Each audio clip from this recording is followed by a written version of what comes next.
여호와를 찬송할지로다. 우리의 영혼이 사냥꾼의 올무에서 벗어난 새같이 되었나니 올무가 끊어짐으로 우리가 벗어났도다. 우리의 도움은 천지를 지으신 여호와의 이름에 있도다.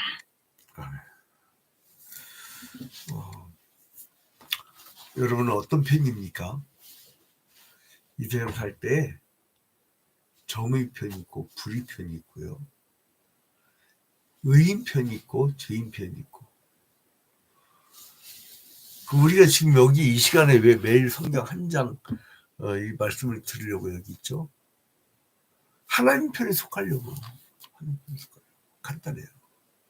그래서 하나님이 우리 편이 되시고 우리가 하나님 편이 된다. 이게 성경에 쭉 이어져는 나는 너희 하나님이 되고 너희는 내 백성이 될지라. 그게 무슨 원리예요? 임마누엘 원리. 그것이 잘 나타내는 것이 시편 124편입니다. 근데 이 시편 124편을 이해하기 전에 그 시편 5권으로 묶어져 있지요. 거기서 제5권째 이 성경이 나오죠. 어디 나왔어요? 5권이라고? 107편에 107편부터 150편까지 이게 이제 제5권이에요. 근데 이 제5권 안에도 성전에 올라가는 시하고 나오죠. 성전에 올라가는 시. 그리고 표제는 항상 이렇게 꺾여 이렇게 달죠. 이거는 시편 이 표제예요. 자, 그런데 여기서 다윗이 아주 어려움을 당해요. 그리고 위기에 처합니다. 근데 거기서 구원해 주신 하나님을 막 찬양해요. 큰일 났네. 이거 좀 인터넷이 끊겼네. 이게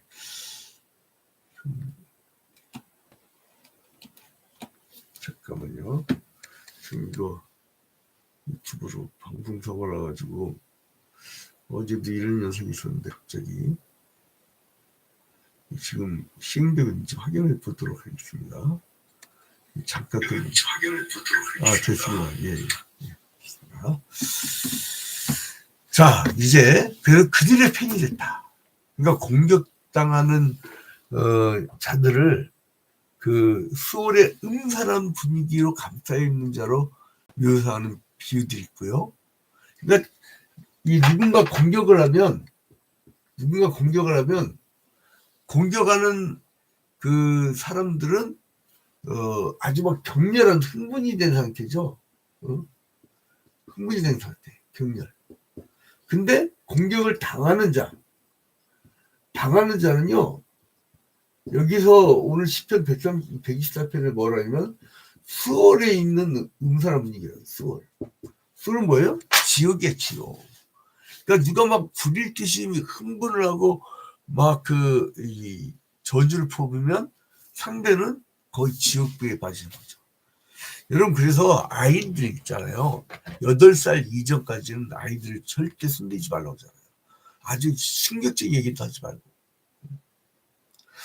아이들한테 아주 막 극단적으로 구타를 하잖아요. 그러면 아이들이 빙의라고 했고 뇌를 비워요. 나보다 강한 존재가 와서 좀 나 좀 구해달라고. 그게 빙의라고 했고 그때 귀신이 들어온 거예요. 그때 마귀가 들어온 거예요. 남들은 그러더라고요.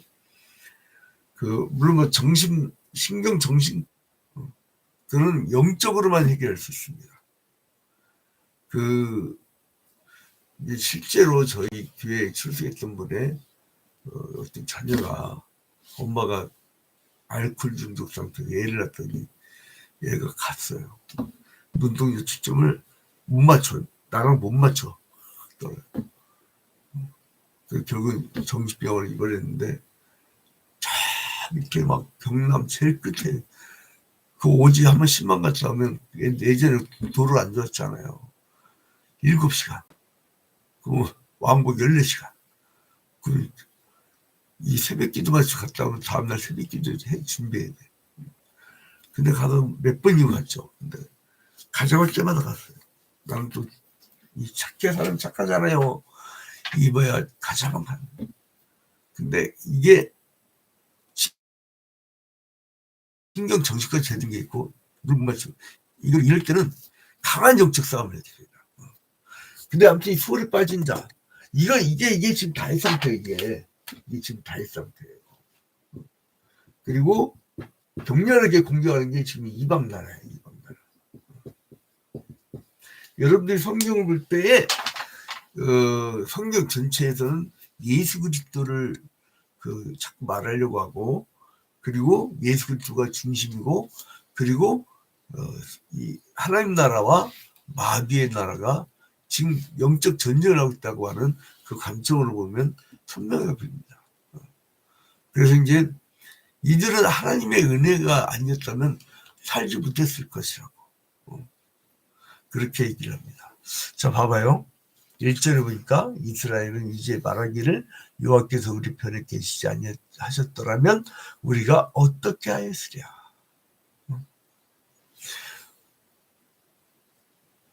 그 구약 시대는 혈통적 이스라엘이죠. 유대인들. 그러나 신약 시대로 넘어오면 유대인들 중심이 아니고 이방 나라. 그러니까 그때부터는 영적 이스라엘이라고 그래요. 그래서 이제 이스라엘은 이제 말하기를 여호와께서 우리 편에 계시지 아니하셨더라면 우리 편. 그래서 사람들이 많이 이제 그 논증을 하려고 했어요. 그거를 합리론적 유신론적이라고 하는데 합리론적 유신론적 그 사람들이 어떻게든 신을 막 증명하려는 거야.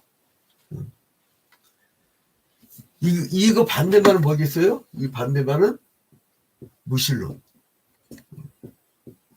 근데 이것도요 여러 가지가 있어요. 여러 가지가 있어요. 뭐냐면 첫 번째로는 본체론적 논증이라고 했고 본체론적 논증. 그 어떤 사람들이 얘기하냐면은 여러분들 잘 알 거예요. 안셈이라든가 데카르트 그리고 사무엘 크락 이 사람들은 신을 인정하는데 자기들이 이제 인간은 유한한 것 같지만 무한한 면도 있다. 그리고 완전한 존재에 대한 관념을 가지고 있어요. 그러니까 이들 입장이라면 이게 또 끊겼네. 무슨 해킹이라는. 자, 그래서 이제 본체론적 논증이 있고 이걸 왜 하냐면 강두사고시의 약방의 감투처럼 나와요.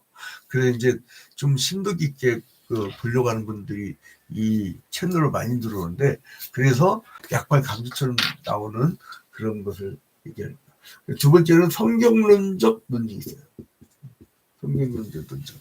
이건 뭐냐면은 성경의 특별 계시에 의해서 그리스도인은 하나님이 계시한 것을 믿음으로 받아들인다. 믿음으로 받는다. 그래서 즉 하나님의 존재를 증명하려 하셨고, 그러니까 하나님을 여기서는 본체론적 논증에서는 인간이 유한한 점 무한한 수가 있고, 그리고 이제는 완전한 존재에 대한 관념을 가지고 있잖아요. 근데 여기서는 성경론적인 논증에서는 특징이 뭐냐면은 하나님의 존재를 증명을 안 해. 계시다고 하는 것을 전제로 출발합니다. 그러니까 창세기 1장 1절 태초하는 천지를 창조하시니라 했을 때 천지를 창조하셨다는 걸 믿고 나가는 거예요. 그러니까 그거를 천지를 어떻게 창조했다는 걸 증명하려고 하질 않아요. 그 특징이 뭐냐면 여러분 삼국유사에 우리 삼국유사라는 책이 없으면 우리나라 삼국시대에 있는 거 모릅니다. 그죠? 삼국유사가 거짓말했으면 어떻게 할 거야? 그 우리나라 깡들 자역사 이상해지는 거죠. 그러니까 일본 놈들이 그 삼국유사를 막 다 없애버리려 했는데 그 이상하게 또 보직이 잘 됐어요. 특히 삼국사기는 그 친구들하고 이렇게 돌아가면서 계속 읽어봤는데 뭐 번개치고 몇 년 몇 월 며칠 날뭐 불나고 막 이런 얘기인데요. 그 다음에 이제 세 번째는 목적론적 논증이 있어요. 목적론적 논증. 이건 뭐냐면 우주가 맹목적인 것이 아니고 그 목적인이 존재한다는 거예요. 이거는 소크라테스, 플라톤, 키케로. 그러니까 어떤 목적을 위해서 이 우주가 쭉 진행되고 있다는 거죠. 이거를 그 절대주의라고 그래요. 근데 이제 그 당시 소크라테스는 상대주의적 사고를 갖고 있었죠. 그 다음에 네 번째로는 도덕론적 논증. 도덕론적 논증. 그러니까 여기서 시편 124편 1절에 하나님이 우리 편에 계시지 아니했다라면 이렇게 얘기하잖아요. 근데 어쨌든 인간은 자기들의 생각, 합리론적으로 계속 이신론증을 하려고 했던 흐름을 자숙하는 거예요. 이거는 칸트, 해밀턴, 존 뉴런이 얘기한 건데 사람의 양심의 존재는 도덕적 존재를 암시하고 그리고 이제 그 본선지학, 상선, 벌압의 배후에 하나님의 존재가 있다라고. 그래서 신학교에서 임마누엘 칸트를 많이 가르칩니다. 우리도 배웠었고. 근데 그 기타로는 그 다섯 번째로는 여러 논증인데 뭐 종교론적 논증, 심리적 논증, 역사적 논증 그 막 이런 논증들이 있고요. 그 다음에 이제 여섯 번째로는 기타애가 있고요. 그 다음에 여섯 번째로는 우주론적 논증이 있어요. 우주론적 논증. 이거 뭐냐면 그 토마스 아퀴나스라든가 존 라크 그 다음에 라이프니치 이런 사람들이 얘기하는데 만물의 존재라는 결과는 창조주가 존재한다는 거. 그걸 증명해줘요. 이게 근데 아까 뭐였죠? 성경론적하고 우주론적이 다른 게 뭐냐면 우주론적인 건 증명하잖아요. 토마스 아퀴나스는 신학계에서 보면 계속 신을 증명하려고 하잖아요. 그런데 여기 성경론적 논증 뭐예요? 존재하려고 증명하려고 하는 것이 아니라 이제 전제를 하고 전제. 하나님 존재 창조하셨다 하고 전제를 하고 나아가는 거예요. 그게 큰 차이죠. 자, 그러면 이 시편으로 다시 돌아가지고 이제 그 세상 나라들처럼 자기에게 영광을 돌리는 게 아니라 여러분 겸손의 개념이 여기서 나옵니다. 여러분 겸손이란 무엇입니까? 어르신 인사 잘하는 우리 동네 같은 분위기에서 도농지구 이런 데서는요 착한 사람이 누구냐면 인사 잘하는 사람. 세상 아무리 똑똑하고 아무리 잘나도요 인사하면 천에 나쁜 놈 돼버려요. 그게 그 도농지구 분위기인데 무조건 그럼 이게 겸손한 겁니까? 겸손이라는 거 뭐냐면 겸손이 이 개념을 정확히 해야 돼요, 여러분. 겸손의 개념 정확히 해야 됩니다. 이 겸손이란 것은 그 하나님이 나를 구원해 주시다는 거예요. 그리고 그러니까 뭐냐면 교만이 있고 교만은 뭐예요? 세상 나라 왕들은 자기가 전쟁에 자기가 여러분 대통령 한 번 뽑으면 큰일 납니다. 전쟁론자를 뽑으면요 그 전쟁론자는 그것도 만약에 그 무슨 무속인이 전쟁해라 하고 그것도 고지시를 받는 그런 사람들 뽑아놓으면요 언제든지 합니다. 그러면 여러분 우리나라 아파트가 지진설계 안 돼 있거든. 우리나라는 우리나라처럼 아파트를 안 맞춰도 그냥 옆에 꽝 떨어져 지가 무너져 버린대. 전쟁 나버리면 큰일 납니다. 수도권 다 몰려있고. 그래서 또 주변에 가만히 있습니까? 일본이 왜 저렇게 잘 살게 됐는데요. 우리나라 이게 전쟁 났을 때 그때 막 총알 만들고 막 미사일 만들고 그래가지고 그걸 미국이 막 돈 지불하고 엄청나게 잘 살게 됐잖아요. 나중에 이제 그래 일본 밥솥도 잘 만들게 되고 내가 아는 어떤 분은요 1960년대 텀블러 그때 일제 텀블러 지금도 갖고 있더라고. 야 물건 잘 만들어. 근데 이 사람들은 자기가 승리한 거야, 자기가. 어? 근데 겸손한 자는 뭐냐면, 하나님,